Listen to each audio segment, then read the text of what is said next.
MMA Roasted Podcast. It's me, Adam Hunter. I'm here with my buddy, Andrew Montanez. How are you, buddy? What up, dude? I'm doing good. I'm going to do better now because I'm actually starting to train again, and I'm going to DM Brazilian Jiu-Jitsu Academy, which is the perfect place to start or continue your BJJ journey. I know you're a brown belt as well. Yeah, I think you should go here because they have the best classes for adults and kids. They have expert instruction by world champion head instructor Demetrius Mavroganis and his team of first-class instructors who will get me in shape, will get you in shape, and ready for your next competition. So just slide into DM's DM. Have you ever done a competition in Jiu-Jitsu? Yeah. Really? Yeah. How'd you do? I've won a couple tournaments. I got disqualified from one as well. For what? I slammed my way out of an armbar. You can't do that? No. That sucks. I was very young at that time. I think you should be able to do that. Yeah, I didn't do it that hard. It was more just like, wow. Well, listen, you're going to learn how to correctly get out of an armbar here. And if you want classes or private instruction, call them today at 310-800-5878. Or if you're near Lakewood or Long Beach, visit them at 5543 Woodruff Avenue in Lakewood, California. Or go to dmbjj.com. I need to get back in shape. I'm getting there. I just need to get... You're losing some weight. I'm losing some weight. I put a picture on Instagram of how before and after. I do that just for me, to remind myself. Because now I have pressure on you. Yeah, that's exactly why. Yeah. Because I started to find myself on the road. You know, I was stopping up at Cinnabon. It was right after I had the Cinnabon. That's me right now. I went to Cinnabon and I was like, you know what? This is not going to go good. I got to remind myself. No icing this time. Yeah, I definitely felt like a loser doing that. After I did that, I'm like, why did I put that up? But then, I don't know, I got a lot of props. Sarah McMahon liked it. So, and some fighters liked it. And so some hot chicks liked it, of course. My wife said it was okay. I was like, should I do that? She said, go for it. You asked her first? Yeah, I did ask her. I did, because I'm like, I don't want to be that guy. But I'll tell you what, when I need to relax, and we need to relax, or if you find yourself in need, trust in speedweed.com for overnight delivery to over 1,088 cities across California. Find everything with one quick stop: flour, edibles, concentrate, topicals, vapes, and more. Set up and use code ROASTED for $10 off orders over $100 at speedweed.com. I know a lot of our fans like smoking marijuana or vaping or using the CBD oil, which I've been using after workouts. And I'm telling you, it's so much better than Advil or aspirin or anything. You rub that on, you're like, oh my God, why didn't I know about this It before? only makes sense. MMA Roasted gets a weed sponsorship. Yes. So Roasted is your code. That's so easy to remember, guys. And sometimes watch Roasted, get roasted. Exactly. And then sometimes when you get high, you get hungry. So guess what? Blue Apron. It's the #1 fresh ingredient and recipe delivery service in the country. Their mission is to make incredible home cooking accessible to everyone. And they achieve this by supporting a more sustainable food system, setting the highest standards for ingredients, and building a community of home chefs. They've established partnerships with over 150 local farms, fisheries, and ranchers across the U.S., and as a result, their seafood is sourced sustainably under standards developed in partnership with the Monterey Bay Aquarium Seafood Watch. Cooking together builds strong family bonds. Me and my wife, we have Blue Apron night, and I feel like a chef. She's turned on by me. I actually, when she does the cooking... Are you shirtless? No, not yet. No, I haven't... Just the apron? I still need to lose another 10. Did they send you a Blue Apron or no? No, they didn't actually send me. I wish they would. But check it out. It's affordable. They got variety. It's flexible. It's easy and guaranteed. Check out this week's menu and get your first 3 meals free with free shipping. By going to blueapron.com/MMA Roast. You'll love how good it feels, how good it tastes. You'll be able to create incredible home-cooked meals with Blue Apron. Don't wait. It's blueapron.com/MMA Roast. Blue Apron, a better way to cook. Your sponsors are like you can use it, like you can go train at DM, smoke some weed, get a little sore, smoke some weed, and then go eat some food. Exactly. I just got back. I literally drove 9 hours last night. I was in No, I thought you were going to cancel it. I was going to recommend canceling. Me too. And I was like, it was one of those things. I had one of those weeks where I went to Lake Havasu and it was like a cool little spot. It was like, I think there was a lot of swingers there. It was all these older couples. And I'm on stage and like they were ready for comedy. And then there was an older guy who was like in like a sling. Of course, they keep the baseball game on while I'm on stage. And I'm actually... volume on? No, not the volume on, but it's Arizona, in the playoffs. And I'm like, but still, people were paying attention to me, and I'm looking up. And then I was looking up. You see people look up, you're like, what's going on? Did someone get a hit? So this guy, it was one of those things where I think everybody once a month comes, the whole town comes and watches comedy. Because there was a guy in a sling, and I'm like, oh, sir, how do you get that sling? Is it masturbating, blah, blah, blah. And then everyone's like, he has one arm. And I'm like, you gotta be kidding me. Of course, the guy had one arm. Oh, it's a fake arm. No, like he had a sling in his other arm, but he had like one arm. Like basically, he had like a nub. And of course, that's the guy. That's good. So I was like, I love doing the fugitive. And I was like, when you go swimming, do you go in a circle? I was doing all the one arm jokes that I knew. He was dying laughing. Thank God. Half arm, god damn. Yeah, of course. But afterwards, he came up to me and told me like 30 one arm jokes. That good. Yeah, he was a super nice guy. So that was one. And then I had after that I had to go to. I went to there, and I went to, I think, Kingman, Arizona, which was pretty cool.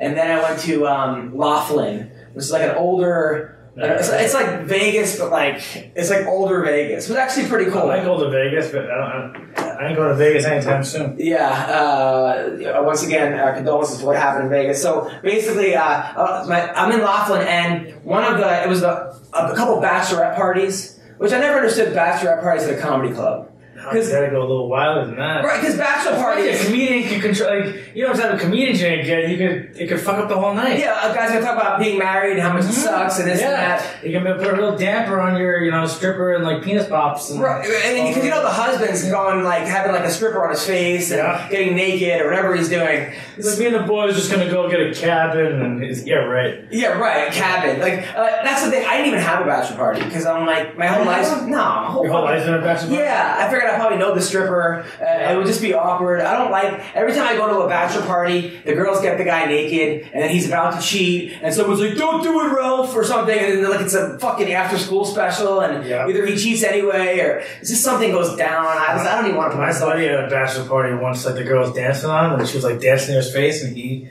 went down on her, and I'm like, that's the most disgusting thing you could ever do. And you're getting married. Like, yeah. I didn't want to have that. I didn't want to have that. I was like, nah, I'm not having a bachelor party. So, but anyway, so then I was like, what are you guys doing after this? You're going to go see, the Thunder from Down Under? So like, we're playing laser tag. I'm like, Jesus, are you going to church at midnight and then the library at 1? They must have a crazy life then if that's what they're choosing for a bachelor. A comedy club and then laser tag?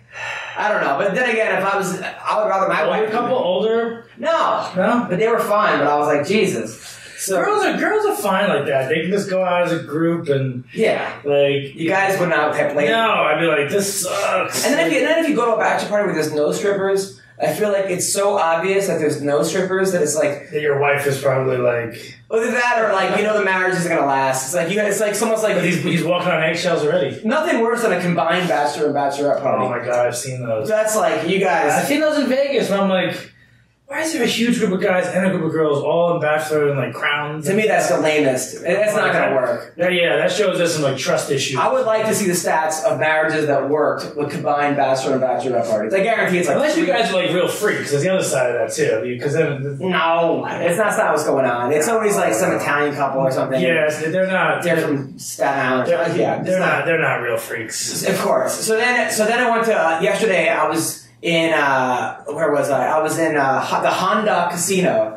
in like Pine Top, Arizona, which was 9 hours away. I'm playing an Indian casino on Columbus Day. I mean, nothing could be more depressing. But some patriotic jokes. But they were good. They were actually they were a fun crowd. And I don't know. I've doing a lot of thinking though. I'm writing a lot of new material, which is good. Believe By the Road is a new material. But this whole fucking country's going crazy right now. Everyone's going crazy with gun control. You go on Facebook, all you see is people for gun. But the thing is, most of my friends are liberal comedians, and they're all like, "Oh, I'm gun," but they don't have a solution to it. Like they just say, "Get rid of guns," but like as if that's going to work. As if everyone's just going to be like, "Oh, you want to get rid of guns? Here's my gun." It may take a while. If you make guns incredibly illegal, you could come on. It really take a while. Look, I'm all. If tomorrow someone could say, you know what, all the guns now don't work, poof, I'd be all for it. But that's not going to happen. No, it's just not going to happen. It's like a 15, 20-year plan. I don't know. I'm not a political person at all. I never get political, but when people start getting killed and stuff, that's... I agree. I don't have a gun. I've never needed a gun. Yeah. If someone breaks into my house, I'm just going to get depressed. Okay? But I do see... I see the reason people why have guns. I've been with friends who've had guns on them, fighters especially, in Florida, an American top team. A lot of those guys... It's probably like the most badass guys in the world need machine guns. I remember hanging out with Frank Mir one day at Vegas, and Frank Mir is shooting a sketch, and he's got like a gun in his back pocket, a knife around his neck, a gun in his front pocket, a gun in his sock. I'm like, who the fuck's gonna fuck with you, Frank Mir? Out of all the guys, no one's fucking with Frank Mir. No. I mean, who? Brock Lesnar? I mean, who's gonna come and who's gonna beat up Frank? Why does he need that? Not that many guns too. It was insane. And then everyone's like a pepper spray. And everyone's with the fucking national anthem. Like and it's so funny because here's my stance on it. I see both points. I see people are like, oh, it's disrespectful. No, because the flag, people fought for the rights. People fought for the rights for the flag, which represents freedom of speech, okay, and the Constitution, and that guy's practicing his freedom of speech by kneeling. So you're all right in some ways. There's not really a wrong answer here, except that people are just fighting on Facebook. I have to fucking delete people because it's like it's made me hate Facebook. Since Donald Trump started to run for president, I'm like, I hate Facebook. I think what they should do is they should like switch the national anthem to the Hokey Pokey. Right? All of a sudden, they play the Hokey Pokey, see who does it, and be like, and see who kneels. And every week, they should just have a different song. And then eventually, people are like, all right, bring back the national anthem. I would probably do the Hokey Pokey. Would you? Could you do if I'm at a game, I'm usually a few beers deep. People are like boycotting fun. They're like, no, I'm fucking, I don't know. It's just crazy. I don't know. It's tough. I talked to my mom about this. She's like, you should stand. I'm like, I don't. I understand. I would stand. If it was me, I would stand. Right. But I'm obviously not a black man that has had stuff happen in their hometown to their family and friends, and I don't know exactly what these people are feeling or how repressed they feel. And but also, why do they play the national anthem before every sporting event? We go. Why do we? Yeah, that was my point too. I'm like, why do we have to play that? I get it, but if every day I went to work and they had the national anthem, I would find reasons to kneel. I'd be like, I'd come in late. I'm protesting bad boob jobs. Yeah. BTM, Big Tits Matter. It was just, I don't know. I understand it though. I was thinking about a story that I wanted to tell about. I did a show one time, and Eddie Van Halen was in the crowd, right? Nice. And Eddie Van Halen was to me like, I grew up in the '80s. Eddie Van Halen was God. Some of you millennials don't know how good Eddie Van Halen was. The cool people do. Talk to me. So I had the best show of my life. I went up there. The Comedy Store was sold out. Craig Gass, he was like staying at his place. So Eddie Van Halen came. I killed it. Afterwards, Eddie Van Halen comes up to me and he goes, you are to comedy what I am to music. And I was like, holy shit, I can't believe he said that. Next day he was in rehab. I think that was his rock bottom. I think whoever was with him was like, you're on drugs. Yeah. This is too much. Did you reevaluate your career after that? Shit. I did. I'm like, that was the lowest he got. Were you on a bender yourself or no? No, I was not a no bender, but I was like, man, I can't believe Eddie Van Halen say that. Then next thing I know, I look in the paper, he's in rehab. It's insane.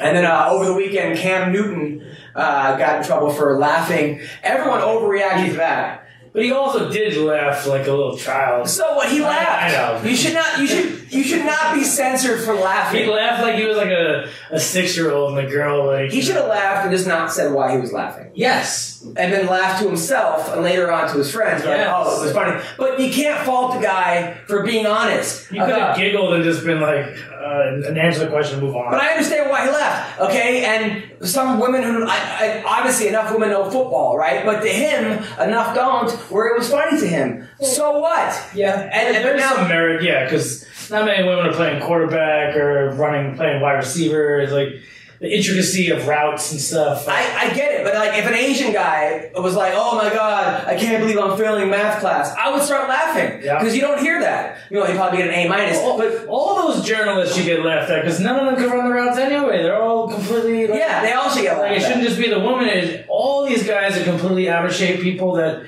They don't know the routes. Like these journalists in there are not ex-NFL players. And then he got dropped from Dannon Yogurt. But why was he even sponsored by? Like who eats yogurt and thinks they can throw a football? Anyway, kids. I mean, do I have never eaten yogurt and thought I just want to play football? Mm-hmm. But I didn't know why he's sponsored by Dannon Yogurt. You take a shit, right? Take a shit, yeah. Don't fucking pass footballs. You pass gas. Anyway, so and then I'm on the road and I haven't seen my wife, so I'm like watching porn, right? And And every porn category is now incest porn. You notice this? Yeah. You go on a RedTube or I search specific things. So I don't really. I go on the homepage, right? Oh, yeah. You search the. Yeah. I go on the homepage, see what's new, and everything Check is out the feed. Yeah, everything is stepmom and stepkid or brother and sister or step. I'm like, who is this? I can see if one was like for that guy, but who's having this fantasy of banging their stepsister or stepmom? Creeps. I had to go on the, you know how it says like the fetish session to define not family members. That's how much it's got every single one is family porn,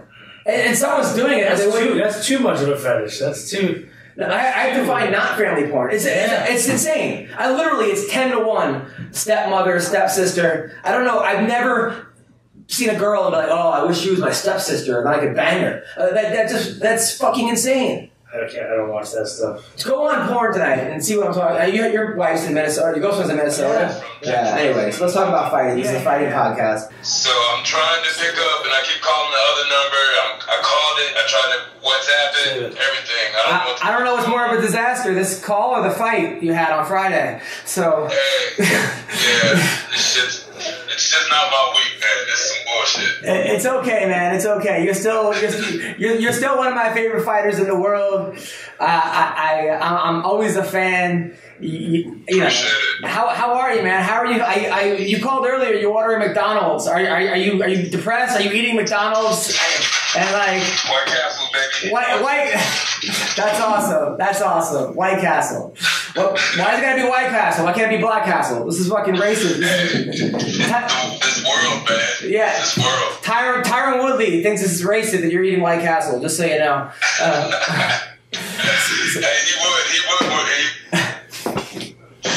would. So how are you, man? How's it? I know you had a tough loss, you had a tough fight, but was it just one of those nights you just couldn't get going?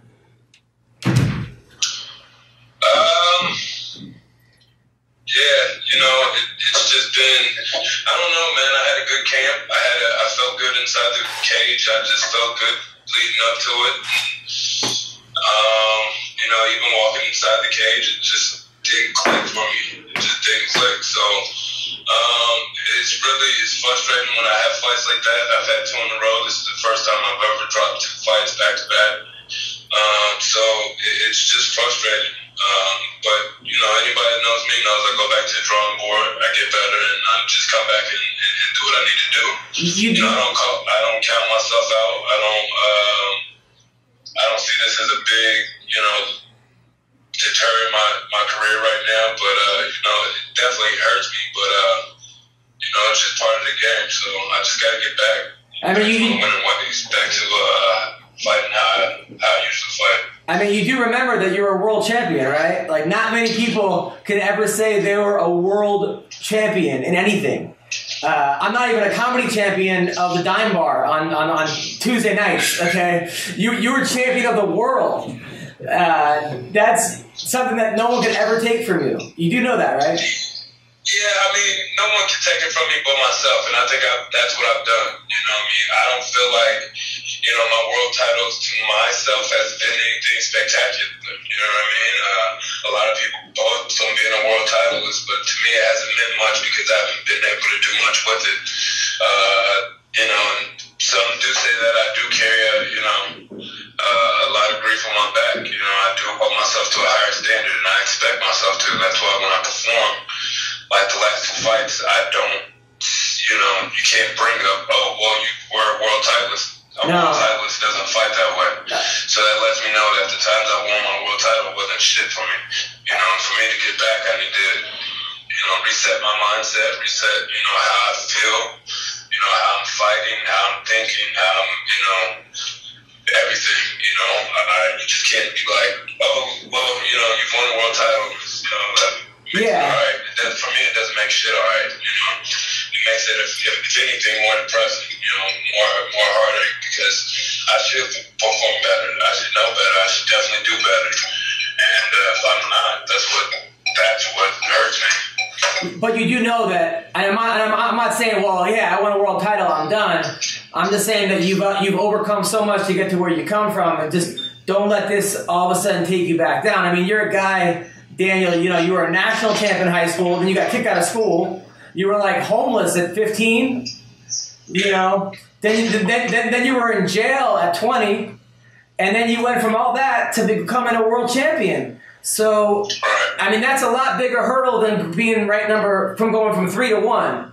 I mean, you know, so. I mean, that's true. That's true. You know, I've definitely had some hurdles in my life that, you know, blessed me to get to where I'm at now, you know, but, you know, the goal is to keep growing, you know, just like your comedy specials and all that stuff, you know, you get better. Right. You get better with time. And, you know, I only expect myself to get better with time, even when I, you know, fall from the top. Again, like I said, man, it's depressing sometimes. It's hard to think about, you know, even though I have overcame a lot, you know, there's so much more for me to overcome. You know, I still want to keep building on what I have. So, you know, I take it, you know, deep to my, you know, soul when I lose, and I have no explanation for it. You know what I mean? No. Like, had I known the reason why I lost or things like that, I can accept, you know, it's not that I can accept it, but I can take that pain a little bit more. But when there's no excuse or no reason, you know, you have nothing to say for it, that's a little bit harder to take. So why did you leave American Top Team and go to the Black Zillions, or what was the Black Zillions? For me, I just needed something different. You know, I needed to follow a different path. I needed to get some different coaching, get some different training. I didn't leave like completely American Top Team. I mean, I'm still good with a lot of the coaches. I just left the headquarters. I just didn't, and I don't know, it was nothing personal. It just, I needed a change from there. You know, I'm still working with Master Junior, you know, Top Team for Lauderdale. Also, you know, other coaches that I've talked to that I'm still cool with that have, you know, allowed me to, you know, maybe come by the gym or their gym, their American Top Team affiliates. So for me, leaving the headquarters, like I said, I just needed a new change. And, you know, from my last fight, it was really disappointing getting in there, actually being out for, you know, almost 2 years, and then getting back in there and performing the way I did. And, you know, that's the reason why I'm so frustrated with now, because it's like, you know, I thought I was changing some of the things that I had changed, but I needed to change, and, you know, I still performed the way that I did. So, it's still going back to the drawing board. Dude, we all have bad nights, man. Everyone has a bad night. Everyone has a bad night. You still with that girl? Yeah, for sure. Been rich for, man, it's been a while now. It's been a while. Oh, was it 10 years now? 17 years. 17 years? 17 years. But no ring? Oh, no, definitely ring. Oh, you guys are married? We're engaged. We just haven't tied the knot yet. We're still waiting on, you know, a lot of things in our personal life, you know, mainly taxes. Shout out to the IRS. Fuck y'all. But, yeah, you know, other than that, we're going to do it. So you're waiting for the girl and taxes? Yeah, you know how taxes is and getting married and all that stuff. I just got married.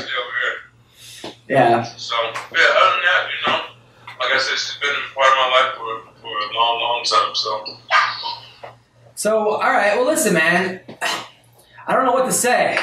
I'm actually speechless. We just gotta get the shit together. I'm actually speechless for the first time in my life, because on one hand, I think it's good that you're taking it this way. You know, if you were just like, fuck it, I don't care, then I'd be like, whatever. It's good that you're taking it serious. On the other hand, I don't want you to go into some downward spiral funk where I'm like watching you, like, I don't know, with, what's his name? That crazy guy, that Felony, joining that guy's gang or something, you know? So, nah, man, we ain't got none of that going on, but we definitely want to get it together, though. You know what I mean? That's the most important part, especially with this career. Like, making sure I'm mentally tough, making sure I know what I'm doing. You know, I don't want to go down the spiral where I'm just losing and stuff like that. Don't go out there. Stay up here.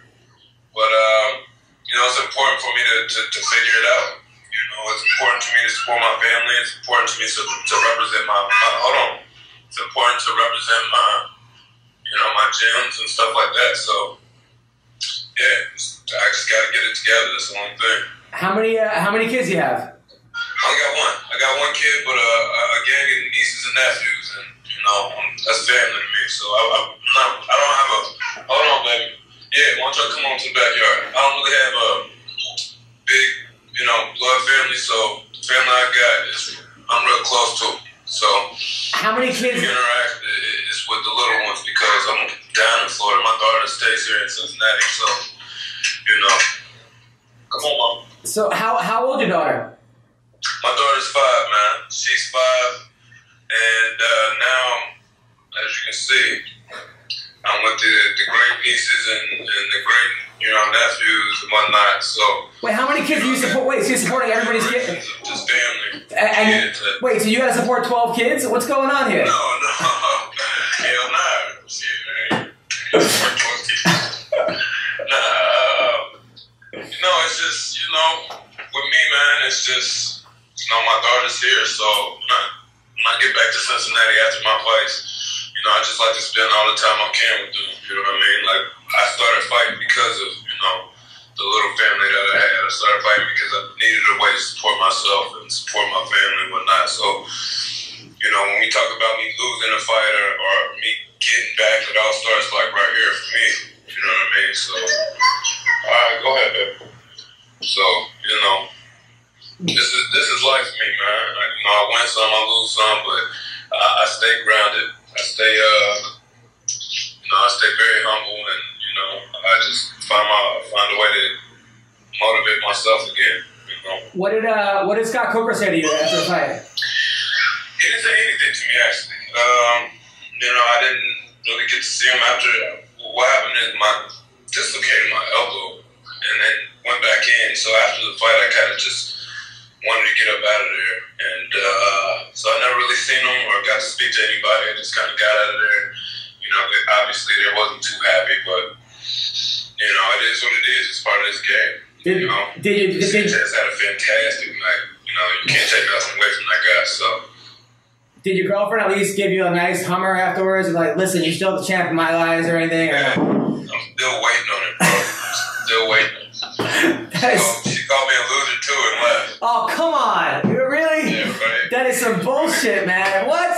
There's no way. Come on. She's like, you're still my champ, Daniel, right? And then like gobble, gobble, gobble. She's like, fuck you, I'm out of here. That sucks, man. Damn. It's all bad Friday, man.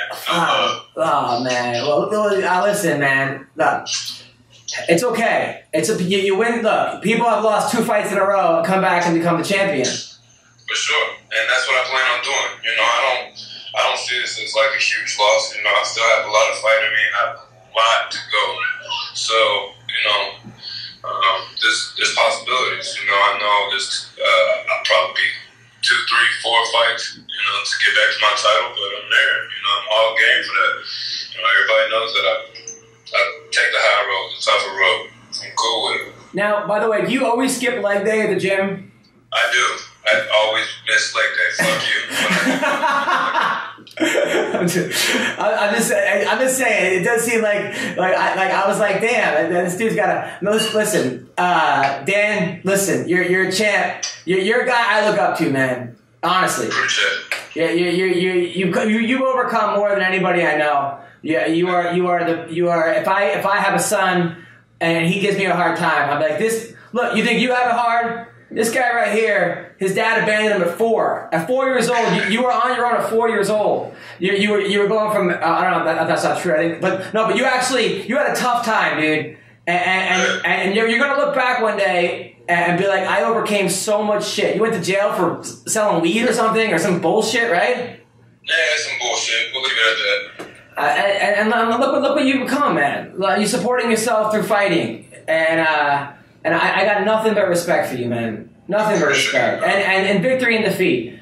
And you win some, you lose some, and I know you're gonna come back. I have no doubt you're gonna come back because you know why? Because you have nothing else going for you. So you know what I mean. I have nothing else to. This is it. This is my way to I mean, maybe being a Whoopi Goldberg stand-in or something. But I'm just saying, dude. You got you got it, bro. You got it, man. Thank you. Next time you're in LA, look me up, man. Next time I'm in Florida, when I saw you and your girl in the front row, that made me happier than anything, dude. Hey, good stuff, man. It was a pleasure to see you, and definitely hear you. And you'll be soon, man. I'll be out there in LA soon, so I love the show. Funny guy, jokes and all.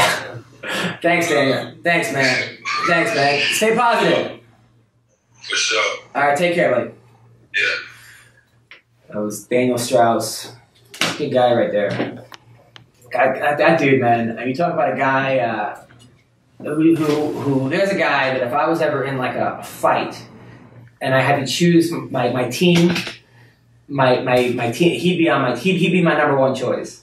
There's a guy that I would love to coach because that guy, like you said, some guys they lose once, they lose twice, they quit. That dude has no quitting them, no quit. It's hard. It's hard to lose 2 in a row when you were the world champion. But Straus is a good dude. And any advice also? I hear some advice for people who have podcasts and people that want to be. Don't just congratulate the victors when they win, okay? Because there's always a loser in every fight, unless it's a draw. But reach out to the guys who actually lost. It's like the Losers podcast. No, we have winners on this fucking podcast too.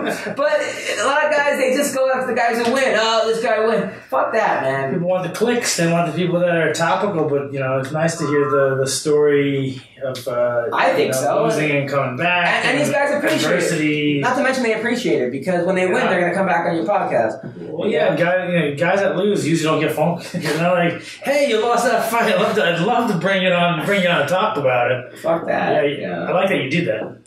Because honestly, because a lot of guys are like, he lost. He's not topical. I can't really bring him on the show. Well, a lot of guys don't want to come on the show when they lose too. Sure. But Daniel Straus, what happened was I texted him and said, "Hey man, keep your head up. I'm always a fan in victory or defeat." And he said, "Yo, can I come on your show this week? I gotta get some shit off my chest." He wanted to come on the show.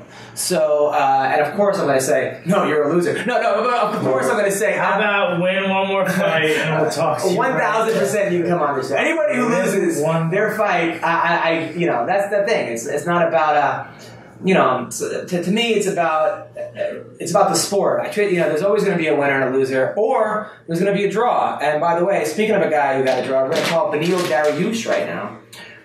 Because he just had a draw, and I thought he won. I scored it for him. The people I was with, I don't want to drop any names. They thought it was the other way around, but very close. I actually said it was probably going to become a draw. The first round was definitely a 10-8. I have no doubt that was a 10-8, and then it goes draws that night. Yeah. Well, that guy Lando Calrissian, whatever, the Venata, he's got to be kicking himself in the. Because that dude, he had that fight in the first. He could have finished it if it would have made a more well-timed strike. He could have actually finished it because he let him recover. He let him recover, and then give him 5 minutes and a point. Yeah, he's gonna be. But at the same time, he also probably. I've seen that a couple times recently. Guys have these brain farts. Eddie Alvarez had a brain fart against Dustin Poirier. According to Dustin Poirier, he kind of looked at it like he knew what he was doing. But I think a lot of times that is a brain fart, even if you know what you're doing, because you do it and you're probably immediately regretful. Why is Skype not unavailable? Skype home. All right, so we're calling Beneil Dariush. Then we may have to turn the mic around right now. Hopefully he picks up the phone. But yeah, I like Straus. We're going to talk about all the fights, about the Kevin Lee fight. We talked about the Benny fight. We're going to talk about the Bellator fights that happened over the weekend. Because, by the way, I have been saying that Darion Caldwell was going to be the champion. You've been saying that for a while. I've been saying that since his first fight in Bellator. I kind of thought it I remember when he won the national title. There he is. There's the handsome gentleman. There we go, we got it. How are you, buddy? You can come down to see us. I'm not going to pick up that video. What's going on? Not much, just got back. I'm just arriving back home, and then came out to eat, and just headed back home now again. You look good, man. You don't even have a mark on you. A chandelier behind you? I mean, you got a little bit of a mark, but yeah. Where do you live? You live in an Iranian castle? What's going on? No. This is the restaurant. We just got done. I was gonna say, do you live in Iran? How are you? I mean, I did live there. Oh, yeah, that's true. Popular. That's true. There's no rugs on the wall, but yeah. Nice. By the way, that was a great fight on Saturday. I thought you won. Did you think you won? I thought I won also. I was a little surprised, to be honest. Now, the first round was definitely a 10-8 round. Second round, I kind of gave to him, but I gave you the third. But I might have given you the second, too. I don't know. It was. I mean, what rounds did you give to you? Yeah, I mean, I watched the fight, and I tried to watch it really close, and then I watched the numbers. As far as landing, in each round, I outlanded him. Second round, he had the takedown, and he held me against the cage. No damage was done. He just held me there, but I guess he got the rounds for that. So I'm not really sure what the judges saw. So as far as striking goes, as far as damage goes, I outlanded him in every round. But I guess that's not what they were looking for. Now, how much weight did you cut for this fight? About normal. I come down from 180 to 185. Because you look like you could even make 45 if you wanted to. You got kind of a gut, no? No, man, I don't think so. Really? I'm pretty sucked up. I'm as lean as I can get. I just don't have that fighter's body. I'm a little bit soft. I just look soft, but I'm telling you, man, I'm as light as I can be. I was at I think I was at like 11% body fat. 11%? Isn't 8 supposed to be the normal? But you do have that, you have that gorilla strength where you, I get to see that I almost like fighting you if you're fighting with my dad. You have that, dad bod strength where I can just see you taking people and, throwing them over. You have, Donkey Kong strength. Yeah, man. Everybody's talking about, I look smaller, I look soft for the division. I'm like, these guys are supposedly big, strong guys. They grab me, and I don't feel much from them. With the exception of that double underhook takedown where I kind of gave it to him, where I did the flying knee, I felt perfectly fine with the grappling, with everything. He tried to take me down a few times. I was able to shake off the double leg pretty easy, and he didn't really feel too physically strong, and he just felt like he was looking to stick and move, gather his points, and then in the last 30 seconds of the last round, he's like, let's go. I'm like, dude, we've had 14 and a half minutes. I'm winning the fight. Why am I going to go now? Yeah. And try to give you this fight. So I don't know. Well, I thought you did great, man, and I had money on you too. Just so you know. I'm sure. I hope you didn't lose it. I hope you just get your money. No, I lost money on Kevin Lee, so it's okay. But I know. I mean, your fights are awesome. Every one of your fights, I'm like, it's always an exciting fight. You're never not in an exciting fight. Yeah, I've come to realize that the fights are always exciting. And thank God I don't take too much damage, so I can do it again. I plan on getting out there pretty quick. Yeah, good. I mean, now, I got to talk to you about something. Last time I talked to you off camera, I'm like, what have you been up to? You're like, oh, I'm going to third world countries, and I'm building houses. I'm like, you are the nicest human being I've ever met in my entire life. In your free time, you build houses? Well, no. We were doing a medical clinic in Haiti. We were just trying to help out. I usually go to Haiti once a year with the church, but that's kind of something I would like to do after I retire from fighting. It's mission work. That would definitely be an ideal thing for me. But most 28-year-old guys are out getting laid. They're out doing drugs. You're out building churches and fighting. I mean, how do people become like you? Well, I think it's the gospel, man. I read the gospel. I believe the gospel, and I think if you just take the time to just look it over, do the research for yourself, it'll change you. And I think that's pretty much it. It's not so much me. I just figured out the truth a little earlier. No, it's you, dude. Like, I know the gospel is telling you to be humble, but most guys I know are not in their free time going to Haiti to build churches, to build the homes for people. Yeah, there's a lot of cool people over there, man. It's nice to go there. It's nice to hang out. No, it's really, really nice. Now, last time I met, you came to the podcast, you had that hot Asian girl with you. Are you still dating her? Yes, I'm still with Victoria. We are still together. I'm working on this engagement / marriage. By the way, congratulations on your marriage. Oh, thanks. I appreciate it. I wanted to marry Victoria, but she was taken. So now, what do you mean you're working on it? Like, how hard is it to? How do you become a black belt in 2 years, but you can't get an engagement going? Right. You try pleasing her mother, and then we'll talk. Her mother is a bit strict, and she demands some things. She wants Victoria to finish school, things like that. So we are we're going the patient route, and we're waiting to get honor the parents. Basically, we're taking the right steps. Is she Filipino? She is Vietnamese. Vietnamese. Oh, come on. Dude, you're a guy who builds churches and houses and fights for a living. What does she want from you? Come on. That's a good question. I don't know. Do you want me to talk to her? If you want, me and Andrew. I would love counseling, to man. The conversation. You're gonna need a Vietnamese translator, just so you know. Now, was she upset with your draw? Was she like, why couldn't you win?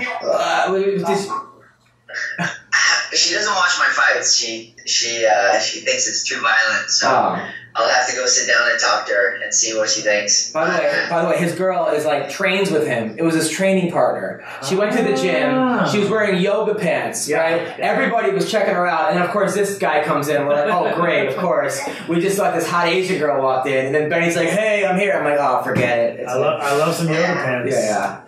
So. Yeah, I appreciate it. I'll let her know you said that. No problem. So what are you right now? That's a good question. I don't even know what the rankings, like how they work. I think Alec Quinta is ahead of me. I don't remember the last time he fought. He fought Diego Sanchez. Poirier is ahead of me. Michael Johnson, who's like 1-4 or something, is ahead of me. So I think I'm like in the top 15 instead of the top 10. See, you need a better gimmick. See, I think people, what you should do is maybe come out with a Bible and like a priest or something, and then style. And then like. Or chemo. They keep telling me I just gotta talk more smack, and it's just, it's. I feel like it would be so fake. People would know if I could come out there and start calling this guy out, or they saying this about that guy, or crazy things like that. People will be like, "Oh man, this guy is so fake." No, so go the opposite way. Like Tim Tebow. Like when he used to get tackled, he would be like, "Jesus loves you," or he would, and people got so angry at him because of that. I swear he would do that. So that's what you should do. You should go down the top 10 and just start saying prayers for each person, and then people go like, "What the hell kind of smack talk is this?" You don't think? I don't know if that'll work. Every time I get punched, I'll be like, "Jesus loves you." I mean, it might work if I confuse them, but I don't know how many punches I can take. It's one thing to get tackled over and over again. It's another thing to get punched in the face over and over again. I think that would be, honestly, come out with holy water, start throwing it at people. Sprinkle the holy water. Bless them as many times as I can. Yeah. What is it? The rosary. That could be your gimmick. You need a gimmick. Yeah, come out to a gospel song. Yeah. Nobody cares about that guy anymore. Now, did you watch the Kevin Lee Ferguson fight? I watched a little bit of it. He was doing really well in the first round. The second round started getting more even, and then he slowed down in the third, I guess, huh? Yeah, that's exactly what happened. Now, what do you think of him fighting with staph infection? It just seems like a bad idea. People can die from staph infection. Why would you let a guy fight with staph infection, right?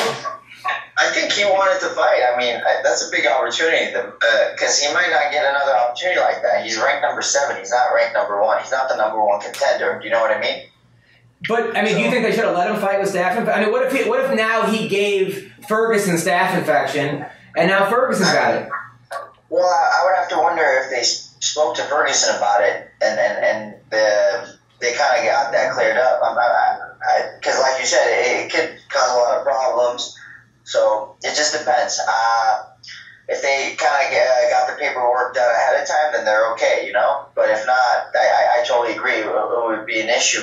I want to know if it affected his energy or not. Because sometimes it does, sometimes it doesn't. Because the way the staff works, when you start taking the medication, in the early days, the medication totally drains you. But later on, you can keep taking the medication. Your body's gotten used to it. You're perfectly fine. So I wonder at what stage he was when he took when he went inside that octagon with the medication. And then another thing is weight cut. Having staff during the weight cut, your body's just weak. So man, it sucks for him, but I gotta say I respect that he was able to just get out there with that. I remember when I wrestled in my senior year, I was 23-0 going to the nationals, and I got impetigo everywhere, and I couldn't sweat because if you sweat, it spreads. I don't know if it's the same, but I'm like, that's the same with staph infection. It's gross. No, it's not the same. Oh, okay. With staph, it's isolated, but what happens is internally it'll start moving towards your heart, and if it does reach your heart, what happens is then you have to get blood transfusion, and you have to do IVs and things like that. But it'll start moving towards the heart. That's the tricky part. Wow. Yeah, and it was right there too. It was right above his heart. It wasn't. It was like, yeah, that's. Yes. So they must have got to it right away. It looked superficial. It didn't look like it didn't have too much redness around it. It looked like it was bulging out. I'm sure they got to it quickly, and they put as much antibiotics as they could in them, which probably gassed them out, which made the weight cut really hard because antibiotics just make life harder. So I'm sure when you're cutting weight, it's gonna be a headache. And he's a big guy. He's talking about moving up to 170. They should have a 65 weight class. I mean, why they should have 55, 65, 75, 85, 95, and then whatever. But it makes there are so many guys like in that Colby Covington, Kevin Lee area that I think would do great in 65. Yeah, that's true. The only thing I worry about is if it gets too diluted, too many belts out there, because that's the other thing they might be worried about. Yeah. Because Hoffa is another good example. Hoffa was fighting at 155, and he just moved up to 170, and he says, he doesn't feel there's too much of a strength difference. They're taller, but that's about it. But he says he feels perfectly fine. So maybe instead of having the 165, these guys should start looking to go to 170. Well, ONE FC just forced everyone to go up a weight class. Oh, really? Yeah, so they made the 55-pound champion 70, 70, 85. Like ONE FC did that? Yeah, Askren's the middleweight champion. Aoki's the went up to welterweight and so forth. Wow. They made everyone move up one weight class. Now, do you shave your chest or no? Do I shave my chest? I do not. I should have more hair as a Middle Eastern guy, but it's not working. By the way, you are Assyrian. And I have a couple of comedian friends who are Assyrian, and you're their hero. By the way, I hope you don't realize you're. I don't get it, man. Our Assyrian community, we got some smart guys in the Assyrian community. We got good lawyers, we got doctors, we got all these guys, and then there's me who goes out there and gets hit in the face, and all of a sudden I'm the hero. I don't get it, but I'm. You're a smart guy. Look, when you're a kid, the toughest kid in school is the most popular. At least in third grade. Okay. I guess that's true for a little bit. That's like you said, that was third grade. But that's usually when men stop maturing, is in third grade. So I mean, the fact is, you do what you love for a living, and you're a nice guy too. You're not one of these guys what you know what's sad about you, Benny? Everyone who knows you loves you. By the way, the Jake Ellenbergers, and I'm talking about. I knew about you before I even talked to you. Everyone was talking about how great of a guy you were. But then there are guys like that guy from Florida who knocked out Ellenberger. What's that kid's name? Knocked out Ellenberger? Mike Perry. That guy in the junk. There's a guy like that guy, right, who, numerous arrests, or arrested, I don't know, arrested at least once, I know, who knocked out Ellenberger. He's laying on the ground, unconscious. This guy's breakdancing. This guy's saying all this shit. And he's a guy that people are drawn to. And I'm like, no. Here's a guy who's going to Haiti and building fucking houses. This is a guy you should be drawn to. He's a heel, though. He's a bad guy. what's frustrating with Perry, I think he's like, I don't even know if he's ranked, but they're trying to give him a top 10 guy already. And he just lost to Jabone like a couple of fights ago. Yeah, I get frustrated. Sometimes this guy, man, I don't know. I think maybe it was because of the Jake. I love Jake so much, and he beat Jake. Maybe that's why he frustrates me, but whatever. It wasn't that he beat Jake, because Jake can lose. Okay, Jake loses. It's when a guy's knocked out unconscious, you then break dance and you say, yeah, I'm going to retire more of these motherfuckers or whatever. And it's like, bro, like, this is a sport. This is a sport, and there is a certain respect factor in the martial art. Whether it's wrestling, boxing, jiu-jitsu, like, you've had to have been taught that. If I'm coaching a kid wrestling and some other kid gets choked out or knocked out, he's not breakdancing and celebrating. I'm saying, take a knee or whatever, relax, make sure he's okay, shake his hand. It's disrespectful. Totally disrespectful. Yeah, I totally agree. He just... It takes time, I guess. But then the other hand is we need people like that, because you have to have the yin and the yang. If everybody was building churches and stuff in Haiti, it wouldn't be fun. You want to see the church guy fight that guy? I watch fighting because I like to see the skill. So some people watch it to see the animosity. So it just depends on what you're watching it for. A majority of people are watching it now for the animosity, not for the skill set. So I think that has a lot to do with it. No, and that sucks. But I'll always root for the GSP, the Frankie Edgar, the Beneil Dariush, the Uriah Faber. Like, those are the guys that I always like, because that's the kind of person that I would like to be in my life. And before I look up to the other guys out there, the kind of the punks, whatever, and the this and that. I'm the greatest, and I don't know. I just think that I always look up to those guys, and I don't know if it's an American thing, because like GSP is a perfect example of a guy who's always in character as a good person and a great athlete, and you can't get bigger than him in Canada. I mean, you can't get bigger than him. But if it's huge in Canada. But in America, would they get behind him, you think?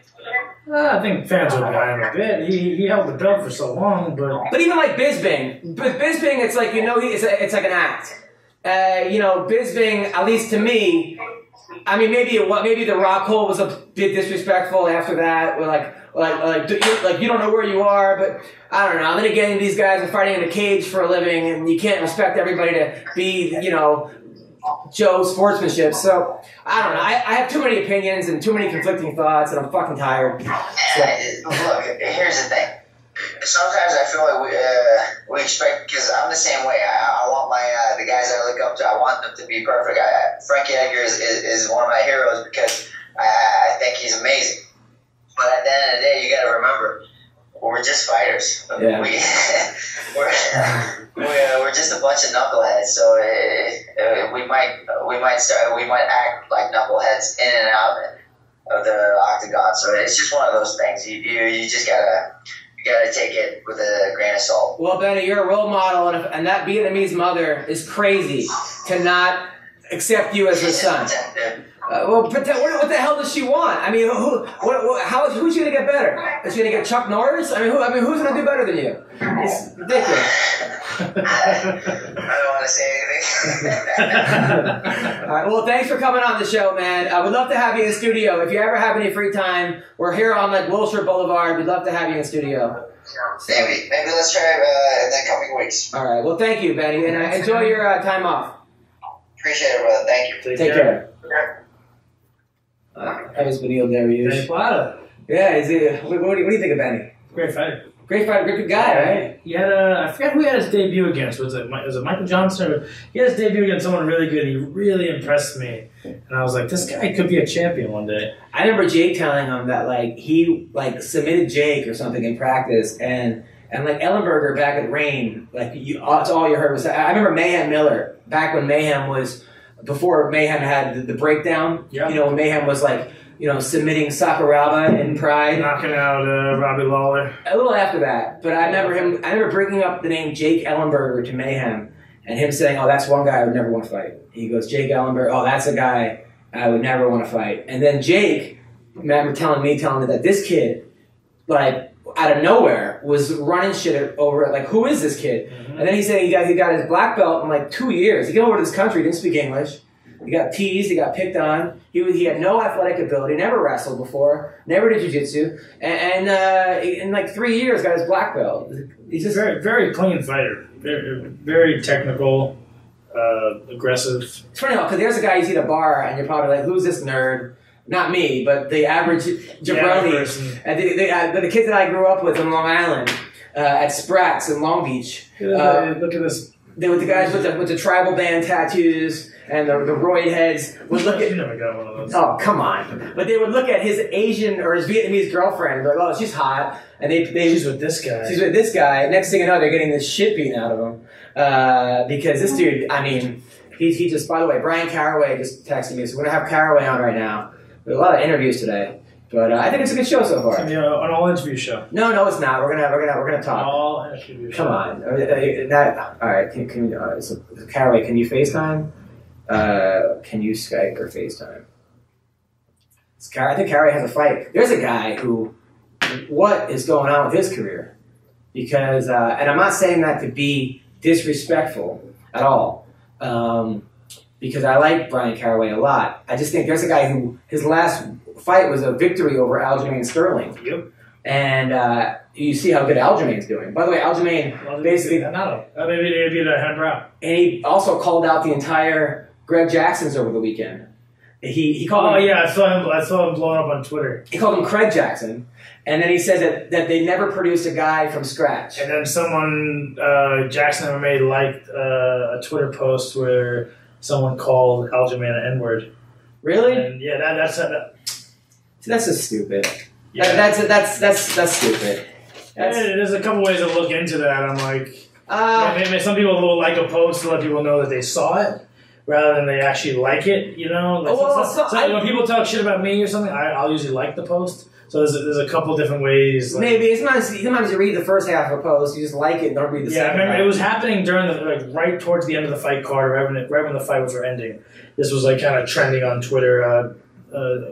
Eve was showing me. Well, you don't even know who's running that account. No, not a clue. And it could be a black person running the account, or it doesn't. Exactly. You know, and it doesn't, showing it, like liking it just to show, like, hey, I saw this, and it turned into this whole thing. Yeah, I mean, you don't know who's running the account. That's the problem when you have a person running the account of a gym. Sure. I remember that, like, and you're representing the whole. Yeah, you think it's Mike Winklejohn. It's probably not Mike Winklejohn. Probably not. But at the same time, if you have that responsibility, you need to make sure that you're not. You see how stuff is going on in the NFL. Like, you can.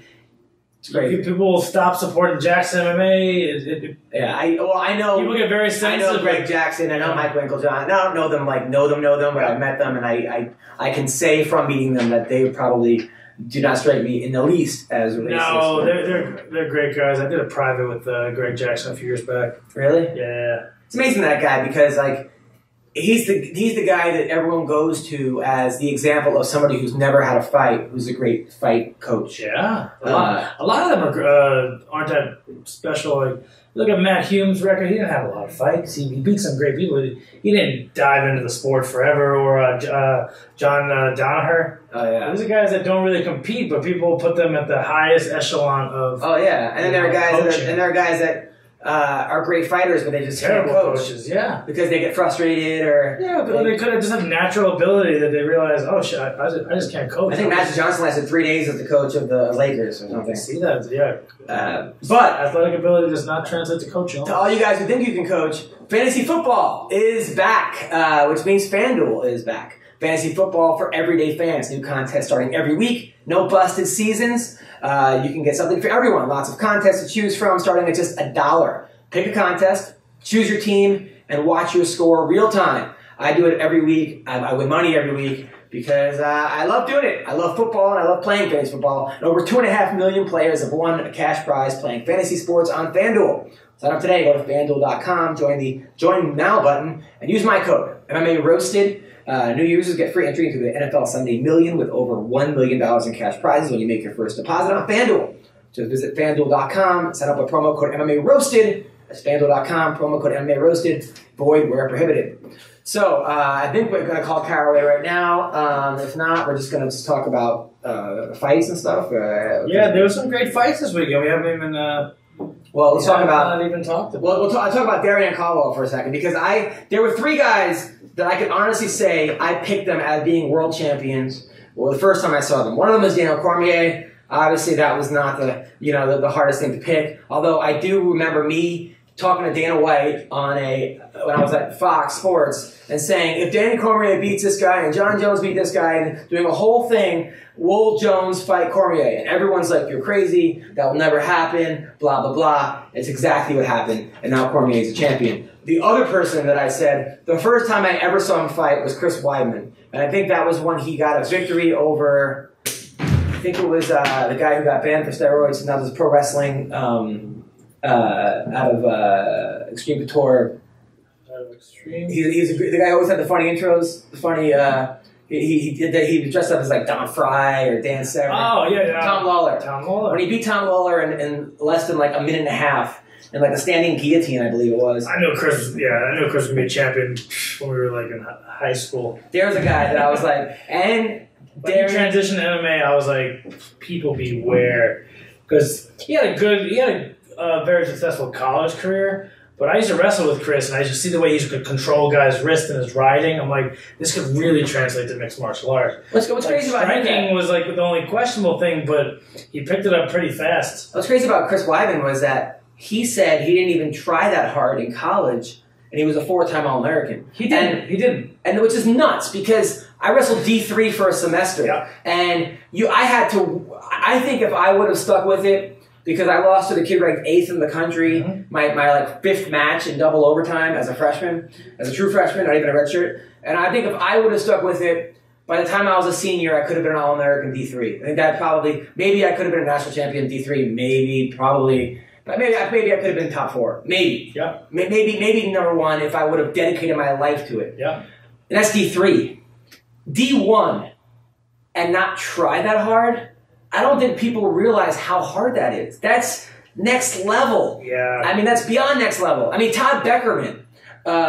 He's so strong. I wrestled Todd Beckerman in a wrestling camp. I think it was Ken Chertow's wrestling camp, West Virginia. I went to Ken Chertow's. But in Pennsylvania, I did 30 days at Ken Chertow's. I remember Ken Chertow, Todd Beckerman, they said all state champions stand up. I was a main state champion as a freshman or something. I stood up. They go, these are the guys you want to beat up the whole camp. And I got the shit beaten out of me by like every kid in the camp. As a freshman. It was probably the best thing that ever happened to me at the time. I was crying every fucking night. But Todd Beckerman, Todd Beckerman tooled the shit out of me. And he was a 4-time national champion. Prep school, still 4-time national champion. He went on, I think he was an All-American once or twice in college, maybe. And we're talking about a guy who was the most, he was beyond dominant. So for Chris Weidman to be a 4-time All-American and not try that hard is insane to me. Yeah, it was 2-time JUCO, but yeah, still 4-time. To me, that's like... It's impressive. Beyond impressive. I wrestled at Nassau Community College with him for 1 year. Yeah, we won a national title the year I was with him. So that's what he definitely slacked off a bit, but, when the whistle blows, he did not slack off. He doesn't like losing. So Darian Caldwell was a guy that I remember when I watched his final match in the Nationals against Brett Metcalf, and saw what this kid was capable of. And then saw his first couple of MMA fights. So, okay, this guy's tall, athletic, awkward. It's one of my favorite matches in NCAA history. Me too. Gifted. And I go, if he puts it all together. And I think that the loss to, the one loss he had to Joe, so Caraway can't do it right now. So I think the loss he had to Joe, the kid from Guam, he lost. The one fight he lost was the best thing that happened for him, because when you lose because you're tired and you're winning and you kind of blow a lead, to me it's a lot worse to get dominated. Yeah, but it's also humbling. It's humbling, but also shows you that you're human and that in this sport you can't get away with shit that you can get away with when you're in wrestling or whatever. I tried it a lot of my MMA career. I would just get phone calls and take fights, and you end up losing a decision. I'm like, you gotta prepare. So I think that was the best thing to happen for him, and And he beat Eduardo Dantas, and he beat him pretty handily. I thought he won maybe 4 rounds to 1. You can say 5-0. So hats off to him. That was a good fight, and I'm happy for him. Also happy for Pat Curran, because I heard an interview with Pat Curran talk about how he couldn't afford. I screenshot it. I was watching it in my car. I was watching the Bellator fight in my car, and I screenshotted it. It screenshotted like my Apple. Of course, yeah. But I was like, it was very impressive. It was kind of hard to watch a 5-round title fight while driving, but I made it work. Yeah, don't do that. Don't do that. You don't want to get into an accident. But Pat Curran, also the guy who, he talked about how he has to take a full-time job because he can't afford fight camp, and there's a guy who. I think Pat Curran in the UFC would beat, I would say, 85% of the guys in his weight division, if not. Jump right in the top 10. Easily. 10. Yeah. And on any given day, he probably could beat the champ. He's a guy that I wouldn't count out. I do think the younger Pat Curran could have been a champion. I thought there was a time where when he ran through Joe Warren. When he was really dangerous. He was wild. He was very wild, and I'm like. The right synergy of punches, this guy could become the UFC champion. And that was the time when UFC was bringing over a lot of champions from other promotions and, throwing them right into number one contender fights. I was like, this guy, if there's any guy who's going to get scooped up, I thought it was going to be him. This was maybe 3 years ago. But there's a guy right now who, it's kind of a shame that he has to take a full-time job because there's a guy who's just an underappreciated fighter. Yeah. There's a lot of those guys out there. I mean, Jeremy Stevens, guys in that area where you're like, man, who the fuck is that guy? Yeah, right. There's guys out there that those are the guys that I kind of root for because I kind of consider myself in some ways that kind of a comedian where the underdog. Well, yeah, where with the right special in the right time, I can have it. But sort of, I don't know. I have a lot of respect for those kind of guys because I do feel like the Joe Soto. I thought Joe Soto was going to have that when he fought. TJ. He looked great against TJ. And then Burchak knocked him out in 1 round. I know. He was... And then Burchak's had a tough time. He's 0-2 over in Ryzen. First of all, the Kawajiri he fought in Ryzen, though, was not the same Kawajiri that was in the UFC. I don't think they're testing at all. In fact, I think they're actually giving you juice to take over at Ryzen. I think they should. I'm excited for those fights this weekend. Yeah, by the way, this week, our girl is fighting, the open mouth doubles. Everyone's been asking about her. She's scrappy. I like her. She's Alyssa Garcia, of course. Yeah. And people are like, what happened to Alyssa? She's been training. She hasn't been on the show because she's been training. It has nothing to do with her. If she wins this fight, or if she loses because we bring people... She's going to win. She's got Josh Barnett in her corner. No, and the girl she's fighting, I've watched some tape on the girl.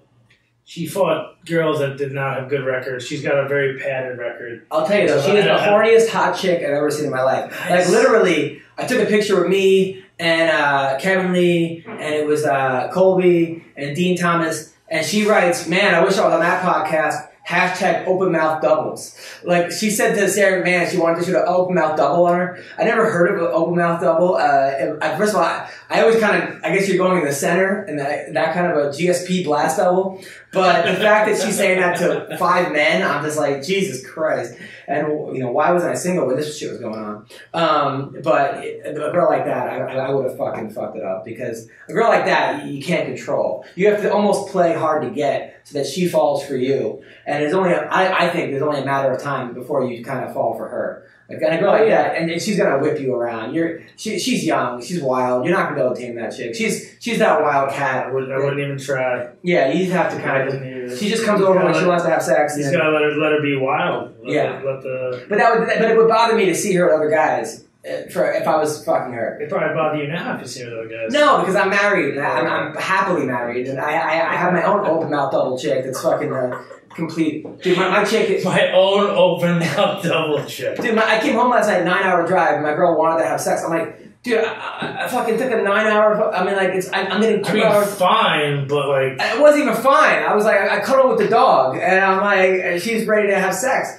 I'm just... Jesus, I may have to start taking TRT just to keep up with my fucking wife. HGH and TRT.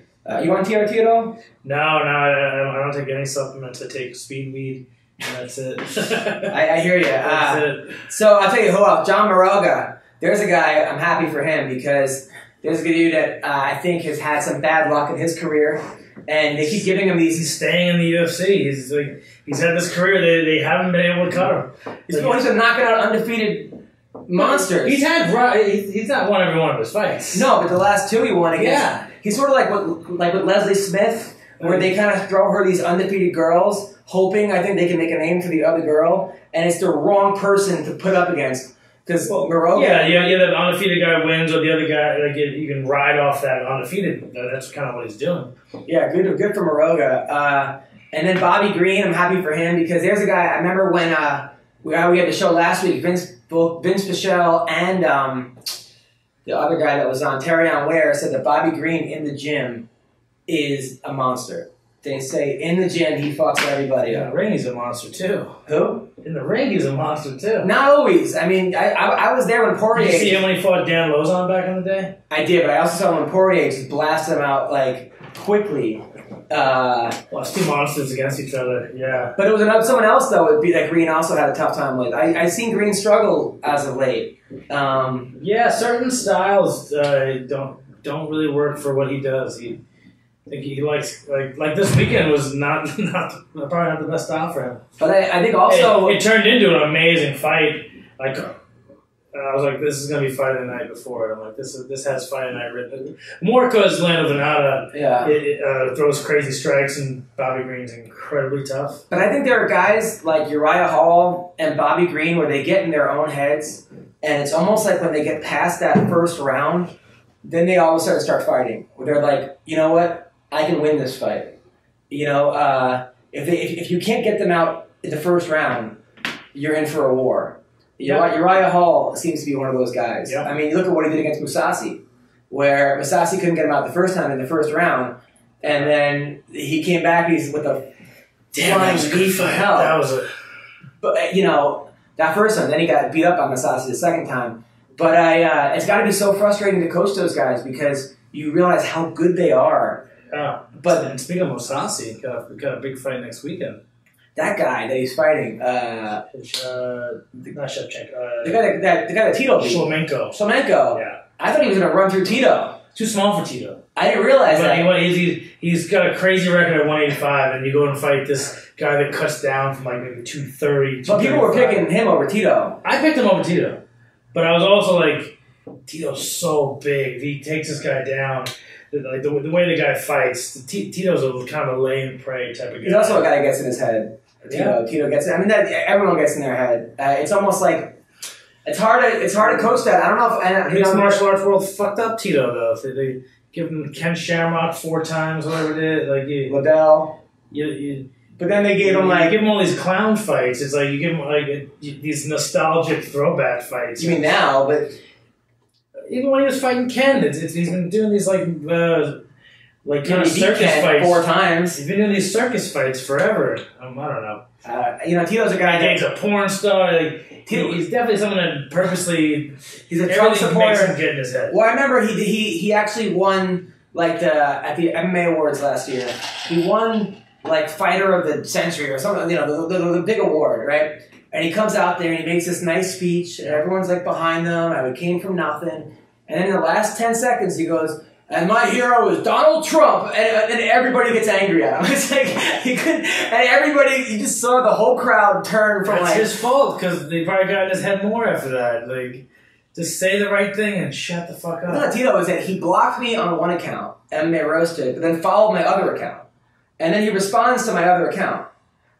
Forrest Griffin did that also. Me and Forrest are friends. I don't think he knows he blocked me because he told everyone to come see me in Kingston. But it's funny, these guys. But Tito, I remember looking at Tito when it was John Jones Cormier. I was sitting behind him, and he always looks at me like he can't understand whether he hates me or likes me. I had his wife, his new girlfriend, on my podcast, which was another thing. It was who's his new girlfriend? She was the ring girl. Yes, yep.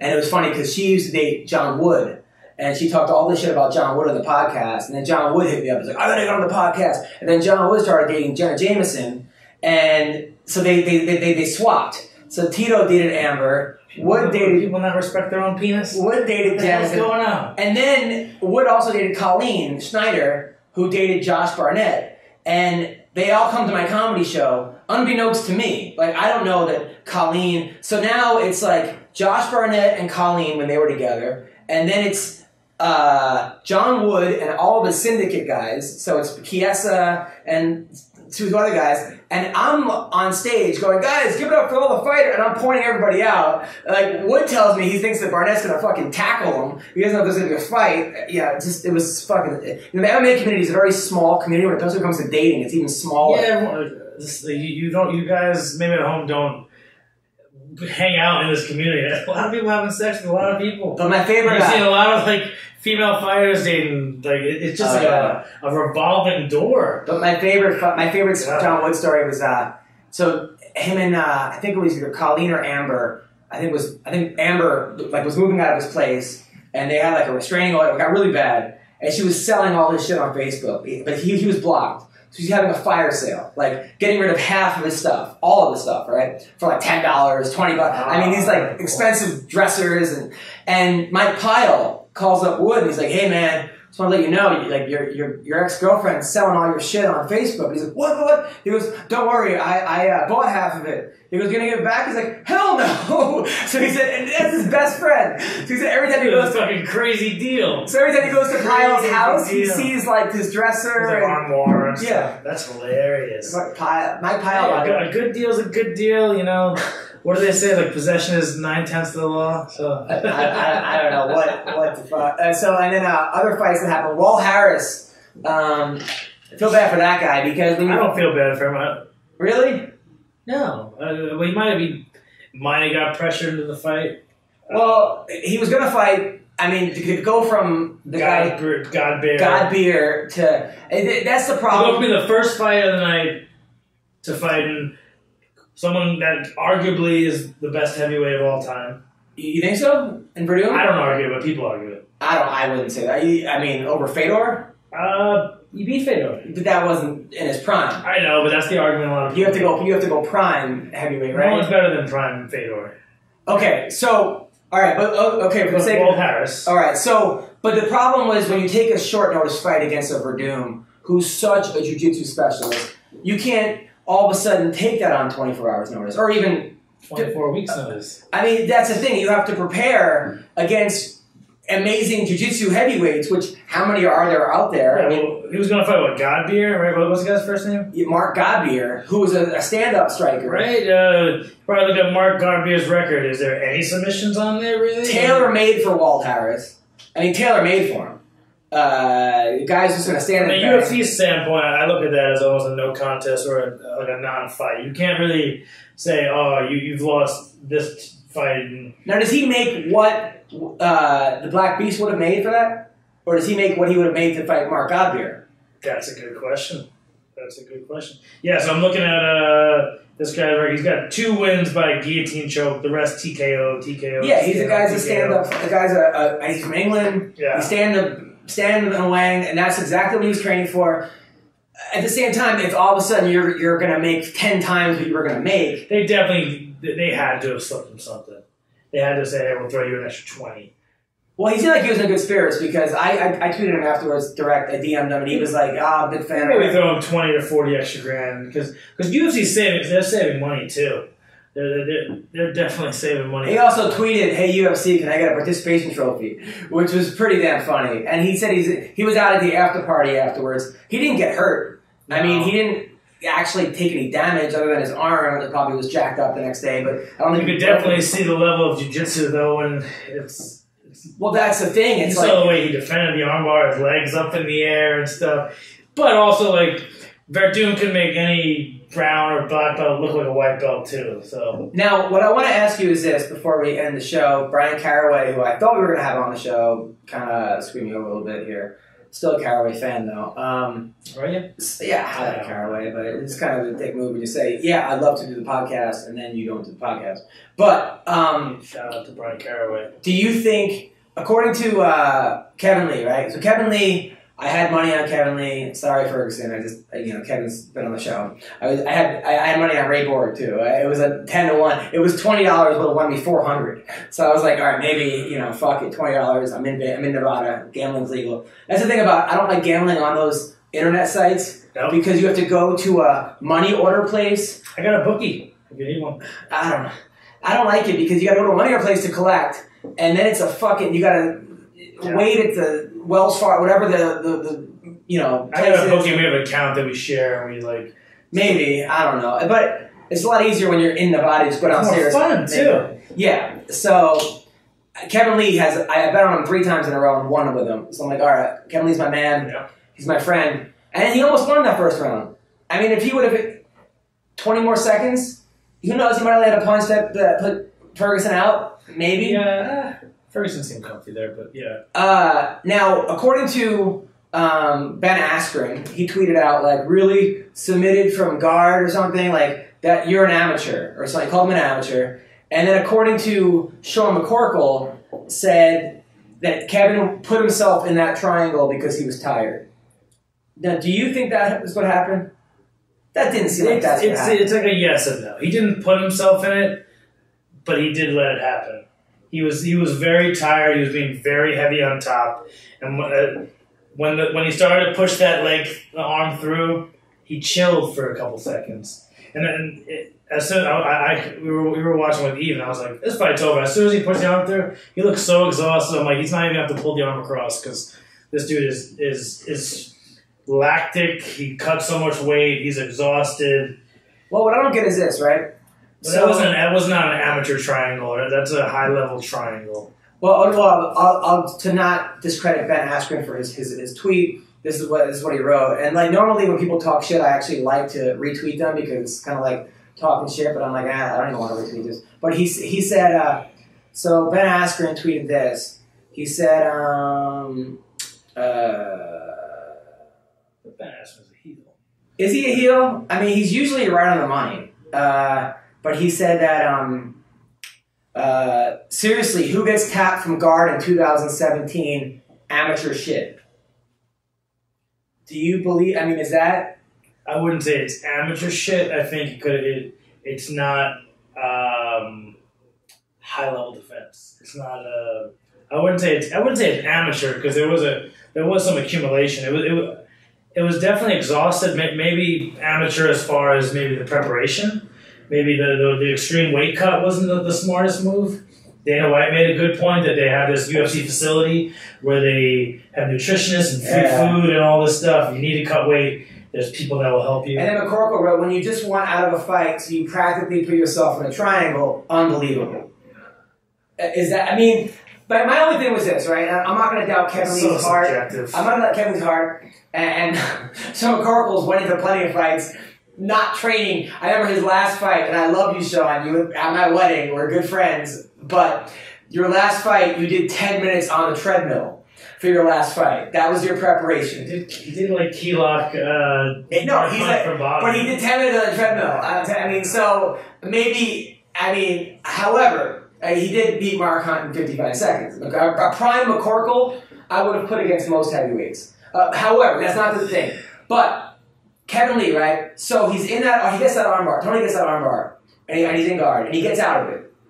At that point, shouldn't you either posture up and get the fuck out of the guy's guard, either stand up again, or try to get up and pass guard? Like, staying in the guy's triangle after he already almost submitted you with an armbar just seems like you're playing with fire, right?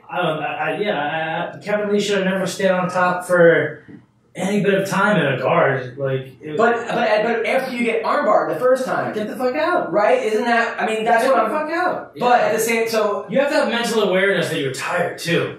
But is Kevin Lee so stubborn, which is what got him to the dance, that he thinks this guy's not going to triangle, like I can get out of whatever he puts me in. Because that's Kevin Lee's wrestling mentality. Kevin Lee is one of the toughest motherfuckers I know. We're talking about a guy who spars with Mayweather, who believes he can beat anybody. And I still think that Kevin Lee could beat anybody in that division on any given day. Sure. You know, non-stat, no takeaway. He's not completely battle-tested. He fights. He's never been submitted before, too. No. We're talking about a guy who got knocked out. Who lost a decision to Iaquinta, his first fight on a 1 week notice. Yeah. And this is the first time he's ever been submitted. Yeah. So when I talk to fighters, like when I talk to who was the guy, Derek Brunson, when he got knocked out by Jacare. He told me he had never been knocked out before in a fight. When you've never been knocked out before in a fight, you don't think that you can get knocked out before in a fight. You're probably going to see Kevin Lee go do a lot of jiu-jitsu. I'm a big fan. He's a good fighter. But he probably got to spend a lot more time doing different styles of jiu-jitsu. Did he bring in some 10th Planet guys? Maybe they... Well, he does train with Don Drysdale. Robert Drysdale. That's a damn good jiu-jitsu guy. That's super good. So you need those rubbery guys to train with. Like, as soon as he got taken down, as soon as he took down Tony, he went right to mission control and put rubber guard right on him. Yeah. It didn't look like he really knew. He wasn't very comfortable in there. He looked very out of place. Neither am I. I 10th Planet, I tore my ACL doing that because as a wrestler... I love training with those guys because they go for different things. Like they make you have to think. No, I know. I hate those regular guys. He's probably going to be this. They put you in a move. You're like, okay. Well, I didn't like it because I didn't know I was getting my ACL torn, and I was. And then all of a sudden, torn. Little leg lock? It was I got electric chair sweep, and it wasn't even a submission. It was a sweep. Flexibility.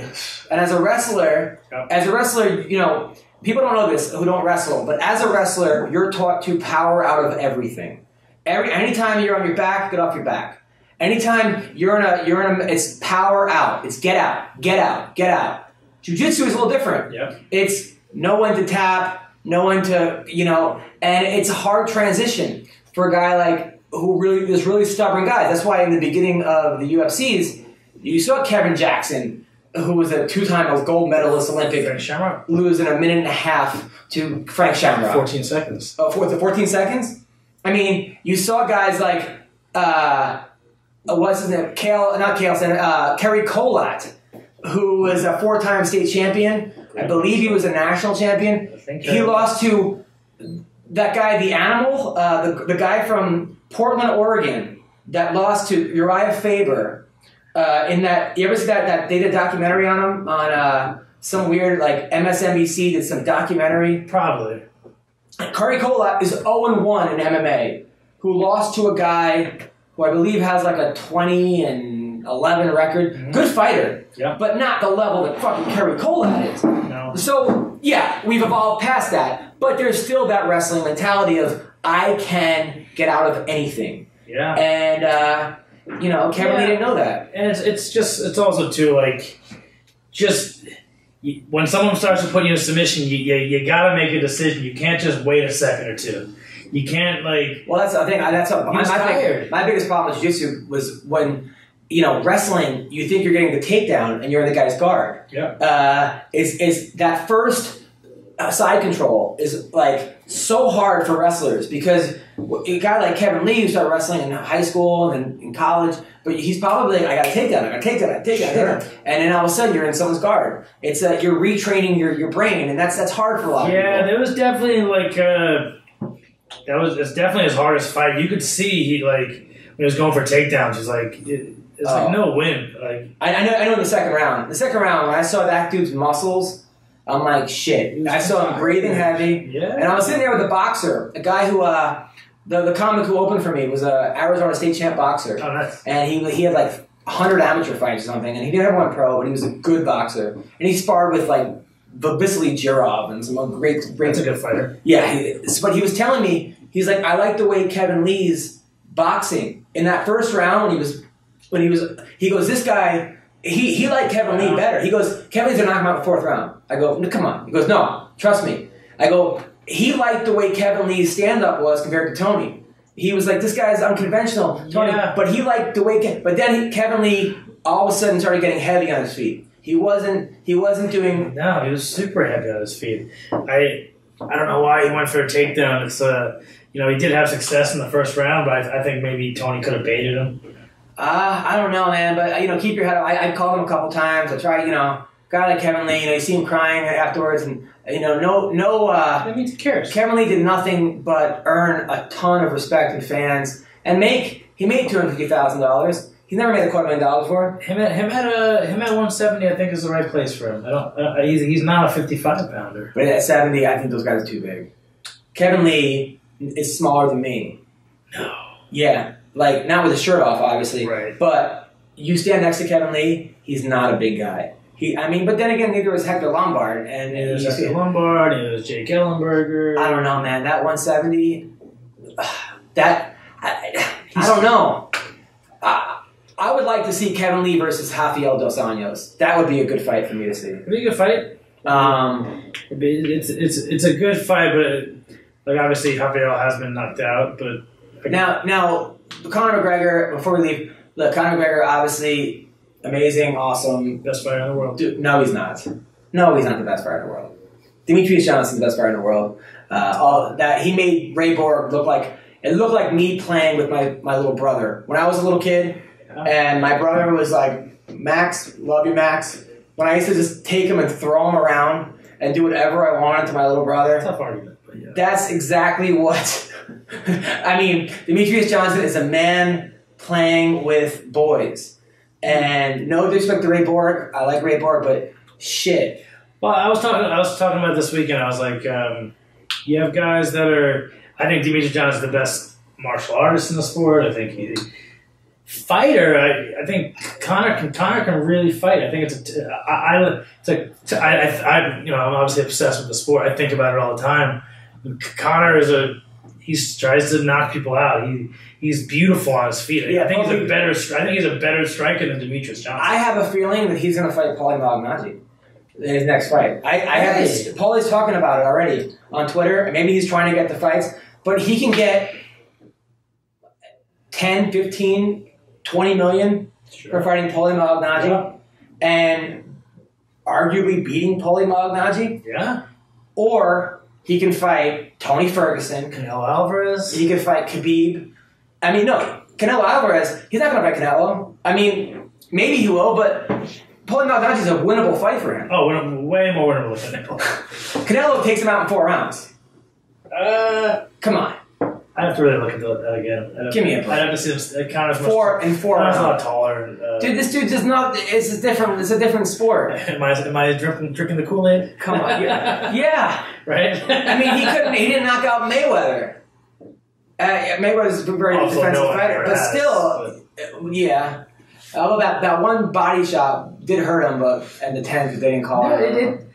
I like that it's something to speculate about. I like that it can be controversial. It's like that's why people like the sport, because you can argue about it so much. Everyone's got their own opinion, but until 2 guys step into the ring, it's who the fuck knows.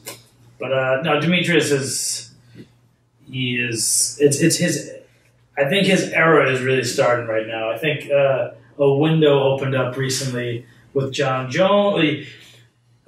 There's definitely a window opening up for him, because he was kind of outshined over the last couple of years by guys like John Jones, Ronda Rousey, Conor McGregor. He's been outshined. He's been because he's 125, and he didn't have some finishes for a while, and some of his fights were a little bit of mismatches. Now his last 2 fights, he's having these incredible finishes. Now is his opportunity to be the GOAT of this era right now. Like, he could have, this time right now. He didn't really have this opportunity to really stand out and shine. He also almost lost. But now he broke Anderson's record. Dotson. And he did lose at Dotson. No, he didn't lose to him. He almost lost to him. Yes. Yeah, he didn't lose Dotson. He lost to WC. What was the guy's name? Dominic Cruz. Yes. Yeah. But he almost lost to Creepy.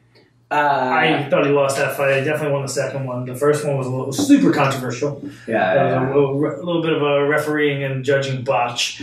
But, it's a good era for him.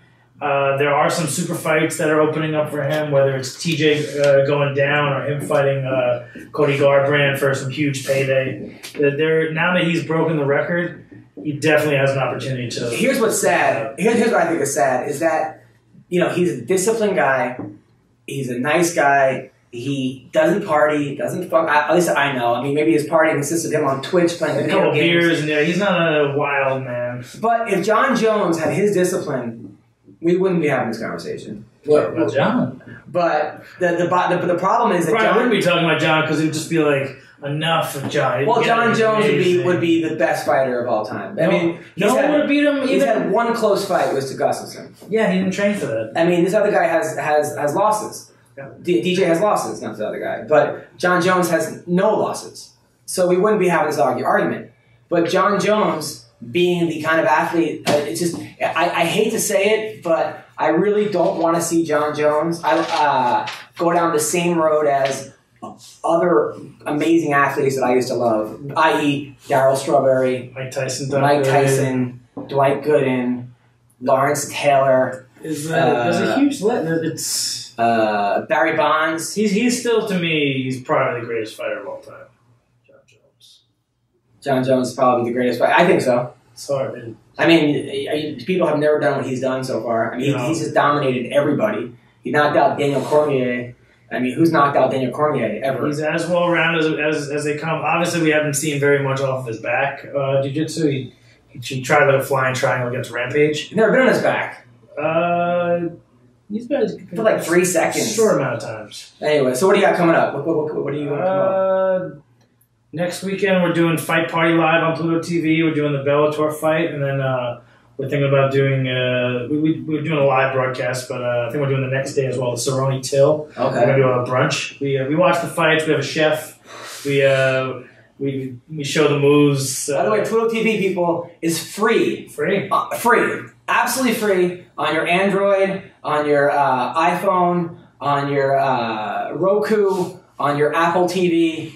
And they have like 8 fight channels. They have 8 comedy channels. They have every news channel. They have movies. I mean, you talk about movies that no one's ever seen. They have one channel is all Bruce Lee and karate movies and Steven Seagal movies. Then they have Flicks of Fury. Then they have music channels. Like, you know how like you go on your TV and you're in the mood and you're making out with a chick and you want to hear. They have every single category. Whether it's hip-hop or rock or electro, whatever the fuck you want to hear, mumble rap. They have every station. And they have live feeds. They have Norm Macdonald has his podcast on here. Yep.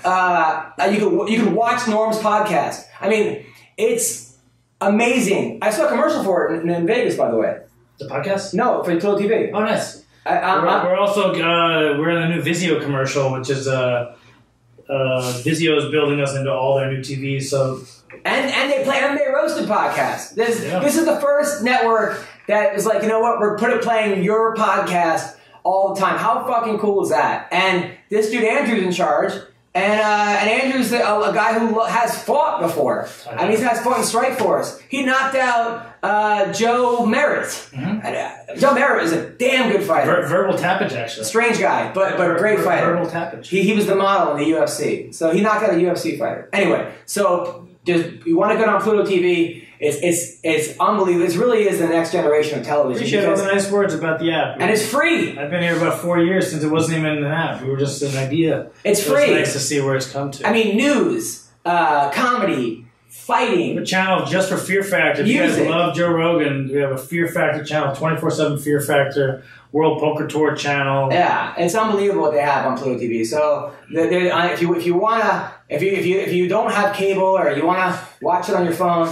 And then they have all the Lion fights, all the Glory fights. They have all the entire K1 catalog. I just got most 1FC fights coming to Pluto right now. If you're a wrestling nerd, they have TNA wrestling all day long. Yep. So anyway, so we got that. I got, by the way, this Friday and Saturday I'm at the Ha in North Hollywood. Next week I'm in Apple Valley. Next Wednesday at the Wine Cellar.